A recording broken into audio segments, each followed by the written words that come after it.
Hey, what's up, y'all? This is your brother Steve here. Welcome to the fifth episode of the Black Revolution podcast. I'm your brother Steve, and I would hope that all of you who have not subscribed yet to this podcast will come on board and subscribe, support the channel, hit the like button, because time is well overdue that we as African American people, FBAs, whatever you want to call yourself, we have to get our ish together here. We're messing up, and we have to get things together. So also, for those of you who don't know, well, let me tell you about this channel. This channel is about Black history, Black news, current affairs. This is about history in general. It's not restricted to Black people only. Whites, blacks, Chinese, whatever you are, you're welcome to join. But there is a focus on news in general, but specifically Black history and Black news, right? So we're Black people here in America, and we're still trying to get ourselves together in this country. I think the thing we're struggling most now with is Black love, right? Black love, learning how to really love one another to the point where we will stop destroying each other. But we're going to deal with all that and more on this channel. Today, I want to continue on the topic of our brother Nolan Wells. May he rest in peace and in glory. This is a young kid, man, that lost his life, tragically. And it's so sad because, the potential that's lost, that's the part that really hurts. It's the potential. This was a kid that was doing something, man. This was a college student. This was a football player. This was a kid who probably would have had a great chance to make it to D1, the D1 league, which he had scheduled tryouts or coaches out there and scouts that would see him play that following Monday of the 4th of July. And for him to leave us like this so soon, so tragic, and without any answers, it's just unacceptable. So myself over here on the Black Revolution podcast, I have, pledged myself. I have made a promise to myself that I will never stop searching for the answers to what happened to Nolan Wells. Rest in peace. Now, with that being said, let me give you let me give you the way I feel, my opinion about Nolan Wells, about what happened to him. I smell foul play all over this stuff. I've been saying it from day one, and I'm going to continue to say it. You ask me why, and I can tell you, excuse me one second. I can tell you rather frankly, unapologetically. Number one, I smell foul play. Whenever I hear of an incident between white and black in southern states, like especially Mississippi, I'm thinking that foul play off the top. Right? That's just the reality of it. There's no, race probably had nothing to do with it. Maybe, but I'm thinking that way because number one, I know the history of Mississippi. You understand? I know what the hell black people went through in that place. And if you want to find out a little more about the southern states and us, our history, this book you should go get your hands on. It's called The Opening Guns, Fort Sumter to Bull Run, 1861, by Albert A. Noffy. Get your hands on this. It's actually a 4 or 5 part series. I know it's upside down. I don't know how to mirror my camera yet, but I'll get to that. So you can get that book and you can read about the South and the Civil War, Reconstruction, things of that nature. So when you're talking about Mississippi, automatically my antennas go up because of the history, number one. Number two, it's just because of the demographics on the boat. Nolan's the only person of color on that boat that I know of, right? And we're not so naive today. As you can see me, I'm a man, 53 years old. We're not going to forget that history. We're not going to forget it. I can say that you have a better chance with the youngins growing up under us now that they would forget. But we're going to put forth an effort here on this channel to help make sure that the youngins don't grow up without that history, right? We're going to push that history here with lessons, and we're going to read things, the whole 9 yards. So jump aboard. So yeah, I smell foul play when it comes to Nolan Wells. Why? Number one, Nolan goes out with a group of friends, right? These people know each other. They know each other's parents, what have you. Okay, Nolan goes missing on the 4th of July. Someone reports him missing from friends that was on the boat. The father comes to retrieve Nolan's car keys and other belongings. When he comes to the house of that friend is very standoffish. The friend doesn't want to give up any information. He's not so inviting to the father. And we want to know why. I want to know why. Now, all of this happened at a time when Nolan it was not discovered that Nolan had passed away yet. See, nobody knew this yet. So for the friend to be standoffish about the car keys, the wallet, etc., that says to me that they have something to hide. I don't know if that's common sense. I don't know if a lot of people have common sense.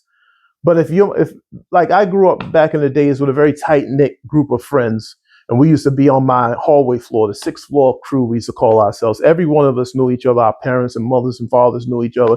Had we gone somewhere together and we did not come back together, and let's say, God forbid, I went missing, those friends, they would be at my mom's house and they'd be like, Miss Bradley, last time we saw him, and we'll go back out and yada, yada, yada. And I would have did the same for them. So I don't know what kind of friends these were. They're very where they're acting very standoffish when the father comes to question or to retrieve the keys and wallet and to question about, well, when last time you saw Nolan? They lock the door, they call the police, all types of things. And then it is understood, to my knowledge, that when the mother, the judge, gets wind of what went down, she immediately scrubs their social media and lawyers up before we know that something happened to Nolan Wells for the worst. Brothers and sisters, I don't know what the new thinking is today, but I'm still on the regular way of thinking. That points to me that something's wrong. They know something that's detrimental, that's dangerous to their freedom, right? And their well-being. So they're taking precautions to save themselves from it. And also the community, Ocean Springs, where this happened down in Mississippi, I'm told that this is a very tight-knit community. Everybody knows each other. Nepotism is involved. You know, nepotism is the advent of bringing in people of the same family and putting them in positions of high places like doctors, lawyers, judges, governors, mayors, councilmen, et cetera, et cetera. So all of these people down there know each other. Right? It's nothing for them to call up old Bobby Joe, who's the judge downtown, and then he'll call the coroner, and then they'll call old Felix, who's the governor, and Sheila Ann, who's the mayor, and they all know each other. They go golfing and have lunch and all that thing, right? So this is the type of community that we're talking about here, right? This is nothing new about black lynchings in the South coming out of Mississippi. The greatest of them all is Emmett Till, right? So this is nothing new at all. This has been going on in the South. We have some of the most egregious historical accounts of racism against black people and unalivings and murders against black people that come out of Mississippi, Alabama, Georgia, South Carolina. We know these things. So it is not ridiculous for us as a black community to think foul play, knowing the history of these places, right? I just want to put that out there. So yes, foul play is what I think. Now, I want to get to lawyer Ben Crump and Al Sharpton. People talking about, well, these guys are money grabbers and they're race baiting and rage. All of this nonsense, man. All of this nonsense. Those men are doing excellent work. Al Sharpton, Ben Crump, and others, the Crump law firm, they're doing excellent work. They're doing what they are supposed to do. They're doing what they went to school to do, to get paid for, which was to practice law, which was to practice civil rights, right? Ben Crump is a civil rights attorney. That's what he does. He comes in when there's a civil injustice. So for people to say, oh, they're just rage baiting, trying to make money, and that's all it is, this is foolishness. Let me tell this to you. If it wasn't for Ben Crump and Al Sharpton, the Ben Crump law firm taking this case, we wouldn't be able to talk about Nolan's second autopsy right now. We wouldn't have that security. We wouldn't be able to talk about the red trauma damage to the back of the head. We wouldn't know that, the neck was taken out for analysis and wasn't sent with the rest of the body. We wouldn't know any of these things. We wouldn't be waiting on toxicology the second time. We wouldn't know that the Mississippi coroner is withholding the results of his autopsy for whatever reason. So the effort that Ben Crump, Al Sharpton made, look what it got. It got people like Colin Kaepernick to step up and pay for that autopsy. I applaud Colin Kaepernick, right? It got people like Tyler Perry to pay for the funeral. It got people like Tyler Perry to add an extra $50,000 up, reward money. And then someone else, I don't know who put up the extra $25,000. So right now it's at $125,000 reward money for anyone that will come forth with information about what happened to Nolan Wells. So for people who are out here saying, and I do notice that it is coming, I think, mostly from the white community. right? It's race baiting, rage baiting. They're doing their jobs. What kind of lawyer do you know that have went to school, right, for years, 6, 7, 8, 9, 10 years, 12 years, and then gets out and not pursue what he went to school for, not pursue the money to make money from what he studied? That doesn't make any sense. So to say he's money chasing, this is nonsense, man. It's mostly coming from people that don't give a damn. It's mostly coming from people that want to accept what the Mississippi sheriff put out at the beginning of this whole thing. It was just a drowning incident. How do you come to such conclusions so early? What about Nolan Wells's passing makes you understand as a law enforcement agent that it was accidental drowning? Before an autopsy is done, before you are investigating people, before you go do a comprehensive research and investigation and interviews on everyone on Horn Island, how do you say it's accidental drowning? And I think that the assumption is that, well, look where you are. You're in a prominent neighborhood where they're white kids, their families are educated. They just don't do things like that. So it had to be an accident. I think that this is the reasoning, the thinking. Well, you're wrong. You're wrong. And I thank God for Ben Crump and Al Sharpton and everyone that has a hand involved in trying to get to the truth and pushing the issue over and over again. And I think that these people are doing the right thing. Okay. So now I want to talk about the condition of the body, the autopsy results that came from Roger Mitchell, who was a medical examiner in Washington, senior medical examiner in Washington, head medical examiner for about 7 years. What his findings were. So as we already know, they told us that it came back inconclusive as to what happened, what caused the death of Nolan Wells. Also important to note is from his findings, Dr. Mitchell's, how long Nolan had been dead cannot be established, whereas the Mississippi coroner already said, oh, he's been dead for about a day or two, right? You see the differences here? Okay, so now one thing important to note that sits on top of my chest, right, and has me thinking about this and going to keep studying this, is that Nolan came back, as Dr. Crump said, with a 12 by 8 inch focal point on the back of his head, which is this red discoloration in the back of the head, right? They don't know what it's from. It could have happened in the water after he was put in. It could have happened before. Somebody could have hit him in the head. Nobody knows. But one thing's for certain, this is just my little bit of putting things together, is that there are photos out there of Nolan Wells before he passed away. One is the famous photo that we all know. Him sitting on the back of the boat with the 3 friends. They're holding each other and drinking beer, and they going on out to sea. The second one came up just recently, about 3 days ago, where you see Nolan on Horn Island on the back of a boat. Even most people say he's digging into a cooler trying to get drinks.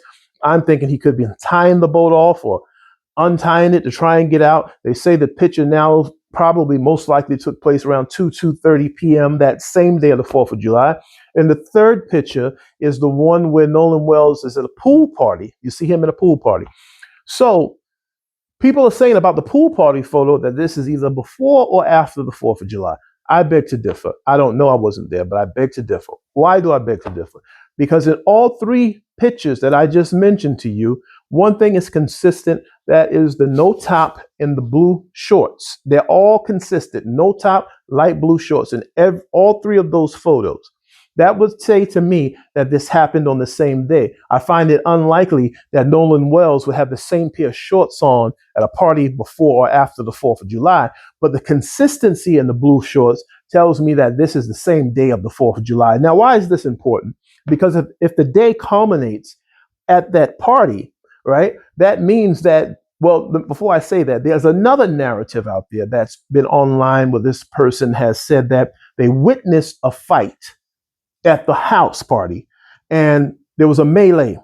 Nolan Wells got beat up. And at the end of the day, when the dust cleared, they were able to observe him on his knees, gasping for air, and he was bleeding. This is all over the internet, especially on TikTok. Well, if that's the case, now, if this is possible, then it coincides with the wound to the back of the head and why he's gasping for air. You see, a lot of people don't know why this is significant, but I'm going to tell you, I paid a little bit of attention in biology 101. In the back of your head, in that same area that Nolan has this red discoloration, you have a mechanism of the brain called your medulla. Your medulla. The medulla in the back of the brain is attached to the brain stem. Now, this component of the brain is responsible for your breathing. So your chest goes up and down like that because it regulates your breathing. We as human beings don't have the power. We have the power, but if we were responsible for our own breathing, we would die, right? Because we wouldn't be responsible. We would forget to breathe, we'd choke, and we would die. So the medulla functions as a mechanism that controls our breathing. When we're woke, when we're asleep, whatever we're doing, that medulla continues to work back there, controlling the breathing. So if it's damaged, like it could be from a blow to the back of the head, you would see Nolan in his last minutes gasping for air because that mechanism is now not functioning, right? And it takes you 2 minutes. Go look up the medulla. You can look it up online and you'll see what's there, what it's responsible for. So this kind of coincides with me. It gives the narrative at the party where he got beat up and was gasping for air and was bleeding. It kind of now gives it more credence once we connect it to the red discoloration. I'm not saying this is written in stone. It's just something to think about. We're taking educated guesses. We're putting things together as best we can. So don't take it in stone. I'm just saying it's something to think about. And our stories offline are reaching the people that they need to reach. I've seen Don Lemon make the same analysis. I've seen other top podcasters. They're now making the same analysis, right? So that's just one scenario of what could have happened to Nolan. The next scenario that I would like to talk about, which is very relevant to me, is the scenario where there are the friends on the boat. And there's this Mr. Hudson whom Officer Tatum interviewed, right? I forgot his first name. His last name is Hudson. So he says in his interview with Mr. Tatum that it wasn't like we didn't tell Nolan to get on the boat. We told him 2 or 3 times, come on, Nolan, get on the boat. Nolan wanted to stay out there. And at the end of the day, he made the statement that there's a girl who can testify to this. And I'm pretty sure he's talking about the same girl everyone already knows about. I forgot her name, but she now, when they went to her and asked her, when was the last time you seen Nolan, and told her what the friend said, she said, no. He told me he was going back with his friends. There's a gap here. My educated guess, right? Well, I can infer, my inference is this. I would take the video or the picture where Nolan is supposed to be getting a drink out of that cooler, and I would place it closer to 4:30 going on 5 o'clock. Because there's a gap from where the boy said he's going to stay with the girl said no, he's going back with his friends. The boys said they left that island about 4:30, distressed, boat sinking. So there's a window. What happened in between 4:30, 5 o'clock? What happened there? Where did Nolan go? The only one who could tell us this, if the boys are not dealing with foul play, would be this girl. And I would question her, well, when he said he was going back with his friends, what did he do? Which direction did he go in? What was the last thing you said to him, right? Where did he go? Did you see anything happen to him, right? You have to go into that direction now, right? There's 2 branches to this investigation. So now, if this is true, let's say the boys are off the hook and the girl's narrative is true, okay, well, let's say her narrative is true. That means the police have a bigger job to do now, which they should have done from the jump. They have to question everybody on that island. And, the Officer Tatum's, you can call him whatever you want, but his interview with this young man opens up so much more new information because he made us understand, and to the boy's testimony, that it wasn't just 20, 30 kids on the island and that's it. Meaning Nolan could have wandered off somewhere and nobody saw him. No. There were hundreds and hundreds of boats. And the aerial view from Tatum's interview shows that there were hundreds of boats dotted all around the island. So there's no moment that Nolan could have went off somewhere in the water, being drunk, as some say, and stumbled in the water and drowned. There were hundreds, maybe thousands of people on that island. Somebody saw something, right? So now what has me upset with the Mississippi law enforcement is that they appear to be very nonchalant about the investigation. The minute I would have heard that that young man disappeared, especially once he came back unalive or dead, I would have subpoenaed everyone. I would have put warrants out to pull everyone, the people that I know were out there, from knowing or from hearsay from others who witnessed them being there. I would have subpoenaed them to court. I would have took their cell phones. I'm bringing you in mandatory. I want statements from everyone. This is a black kid that's on that island, probably out of a handful of other blacks. The majority is white. He would have stood out. Somebody saw something somewhere. So I don't like the way that the Mississippi Police Department has handled this case. And again, I think it's due to the assumption that these are all well-to-do kids. Their parents are well-to-do. They're good stand-up people in the community. As the governor has already said, I know all these people. I work with them, and they're stand-up people, and it hurts me to see that their integrity is being questioned. Well, hey, you got to call a spade, because like so many other people have said already, and I'm talking to the black community now, and other people who will listen. If that had been 3 black boys on that boat with one YT and a white person of good standing in the community, and that had happened, those 3 boys, you know where they'd be right now. There's no sense to talk about it. You know where they would be. You know what kind of investigation would have went down. Homes would have been broken into. People would have been pulled to the courts, to the DA. Some boys would have been on death row already, without a trial, damn near. So like Dr. Ben Crump said, all the black community, myself, let me speak for myself, I'm just asking for the same type of investigation that would be performed if it was the other way around, that you perform that investigation now with the same level of intensity, because this is a person whose life is gone, that'll never come back. This is a person who didn't deserve to leave this earth in such fashion, especially if it was foul play, like I almost know it was. We want the same respect, the same type of investigation. That's all we're saying. That's all we're saying. So these things happen, man, and racism is an integral part of this country. It has been since its inception, as it came into the United States. We're not going to be so blind to say that it doesn't exist anymore. We know it's here. Is it getting better? Yes, absolutely. Absolutely. I'm sitting here now in South Carolina, and this is a notorious state for racism and slavery. You know that, right? You study Reconstruction right after the Civil War, or the beginning of the Civil War. This was one of the first states. This was the first state to break away from the Union on the basis, or predicated on the fact that they felt that the Union would be hostile to slavery, meaning they didn't want to join a union that would say one day blacks would be free and they can no longer be made slaves and exploited for their labor. So South Carolina, Mississippi, all the rest of them, Texas, Georgia, Alabama, they all said, the hell with the union. You're trying to take our black slaves from us. These people making us $1 million+ a year in cotton and tobacco and all other things. No, we're not having that. We'll fight you to the death before we let these Negroes go. So that was, at the end of the day, that became the basis for the Civil War. It became more about slavery than it did against states' rights and all these other issues that the states had, right? So we know what happened after Reconstruction.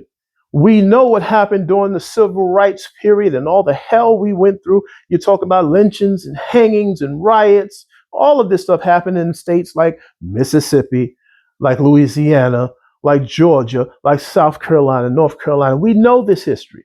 And for those who don't, let me present a book for you to get you started, right? There's a 2-volume work here to get you started. This is an old college book of mine that I took when I was in school, and I was majoring in history.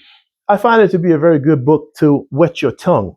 It's not comprehensive at all, but it does wet your tongue. And then if you absorb its contents, then you can go ahead on your own and continue your study, a much more comprehensive study. And that's this volume. And this is volume 2. It's called African Americans, a Concise History. It's upside down because my mirror, I don't know how to mirror this thing, but African Americans, a Concise History. This is volume 2, but you need both volumes. If you want to know about Reconstruction and what happened to our people who were called freedmen after they were so-called freed, from slavery in the South. After the Civil War, you'll get volume 2 because it goes right into that information, right? Once again, this is called African Americans, A Concise History, volume 2. I've seen it on Amazon some time ago. There's volume 1 and there's volume 2. You need both to get the comprehensive study of the history. But if you want to get started right after the Civil War and see what happened to us during Reconstruction, civil rights, all this stuff, you'll start with volume 2. So yes, we know the South is much, much better down here now. And I can attest to that because I lived in the South 30 years ago. Matter of fact, I actually went back and visited where I used to live in North Carolina. And I had to go back recently, not too long ago, unfortunately, because my beloved aunt passed away. And so I spent some time down there. I went through the towns and I observed things, and it's much better, much better. You know, you don't see the flat out racism like you used to. When I was there 30 years ago, it was nothing for a black person to be called the N-word to their face. They let you know they didn't like you.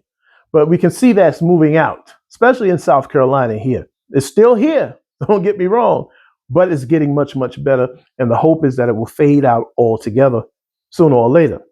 But I say that to say that we know it's not going completely, and especially in states like Mississippi, we're not buying that, man. That racism didn't play a part. I would never sit here and say such a thing. So I'm going to get out of here and wrap this show up. But like I said, let me just take a moment to tell you what this channel is dedicated to. This is dedicated to Black history, right? Number one, there's a plan moving forward that I want to propose. I will be proposing as we move forward as a people. The reason why I'm proposing this plan is because I see the trajectory, right? I see the attempts of these people, racist whites. Not all whites are racist, but racist whites in high power in places to reduce us back to what we once were in this country once upon a time. This is happening in real time. But if you don't know what to look for, you can't see it. You think everything is just green and lovely. It's not. These people are trying to reverse us and put us back in the position we just came out of. I got on YouTube and I said this about 5-6 years ago. But unfortunately, you know how you meet the black people from among our race that are clowns, ignorant, and buffoons. They don't want to know truth. They're just stupid. I was caught up in a group of those type of idiots. So I had to come back and reconstruct my channel and reconstruct my idea and what I wanted to do and what I wanted to present. So now I'm here. I'm here, and you're going to see me much more often. And if you love Black history, you love your Black people, you love all people, you'll be here. But for Black people, African Americans, whatever you want to call yourself, I know the movement now, we're Indians, we're this, we're that. I'm not getting into all that mess. But whatever you are, if you're interested in moving forward and having a future where your life is secure, your freedom is secure, you'll join me here in the upcoming subsequent episodes where I myself is going to be laying down a plan for each and every Black household to follow. I have some steps, a number of digits that I have put down that I think is relevant for especially single parents, like single mothers, and you're raising children, particularly boys. Please come back to this channel, subscribe, and watch out, because I'm going to be presenting some steps that we need to take to secure our children so that they don't fall victim not only to racism, but that they don't fall victim to the putrid-minded Negroes that are out here trying to destroy our children as they try and recruit them into these demonic entities, which will have them out here becoming murderers of their own people. So I'm going to be offering in my steps and my plans ways to secure your children from that, which is most important as we move forward into 2026. So this is your brother Steve here at the Black Revolution Podcast. Make sure you subscribe. Make sure you hit the like button. I'll be back again. Look out for me. Until the next time I see you guys, I bid you peace. Peace and love.